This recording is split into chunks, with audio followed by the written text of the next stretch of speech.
sugar, tiny crystals bursting with sweetness. Most of us can't get enough of the stuff.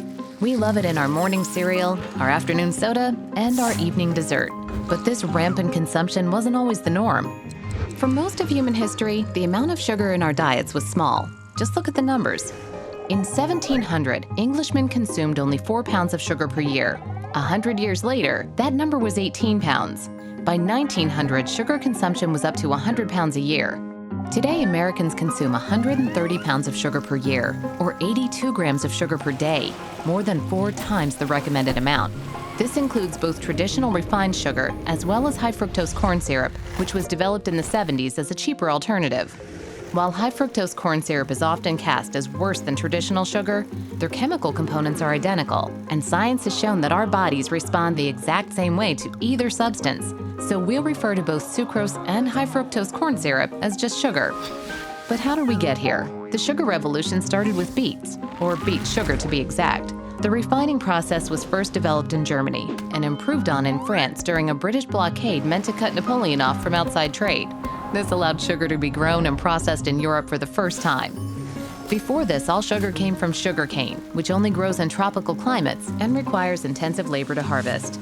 By 1880, beets had surpassed sugarcane as the leading supply of refined sugar. At the same time, technical advances during the Industrial Revolution made refining sugar faster and cheaper.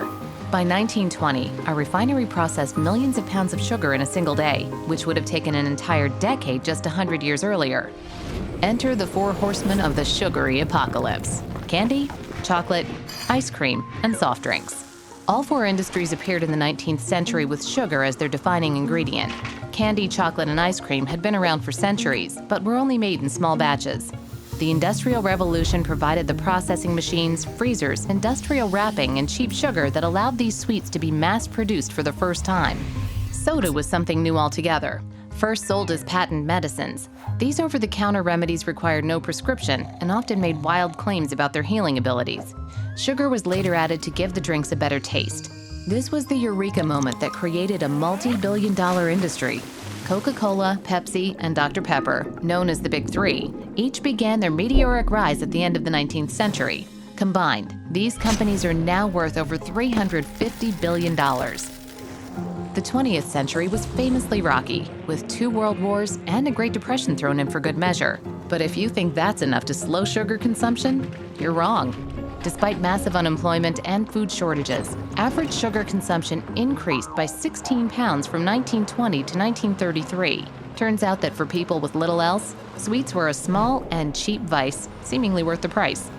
During World War II, the U.S. government rationed its citizens to 70 pounds of sugar per year, but at the same time allotted 220 pounds to soldiers.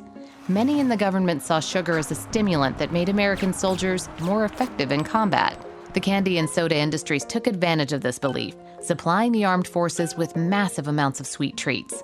Coca-Cola went so far as to promise their soda to servicemen at a nickel per bottle anywhere in the world, and often at a loss. To make this possible, the company set up 64 bottling plants worldwide with the help of the U.S. government. This not only increased their loyal customer base when those servicemen returned home, but facilitated Coca-Cola's transformation into an international brand, saving the company millions. After the war, sugar returned home stronger than ever before. Refrigerators and freezers allowed families to store ice cream and soda in bulk. And it was at this time that a whole new sugar frontier opened up: breakfast. Soon, fruit juice and sweet cereals would become staples, taking what had been a hearty meal and injecting it with massive amounts of sugar. Brands marketed their juices as healthy by focusing on vitamins and minerals. Similarly, cereal companies argued that their sugar-coated cereals helped kids drink milk. They went so far as to create cartoon mascots and even entire TV shows dedicated to selling their cereal to the young and vulnerable. Today, the average child consumes almost 50% more sugar than the average adult. This covers what could be called the desertification of the human diet. Sugar's here, but is it here to stay? Only time will tell.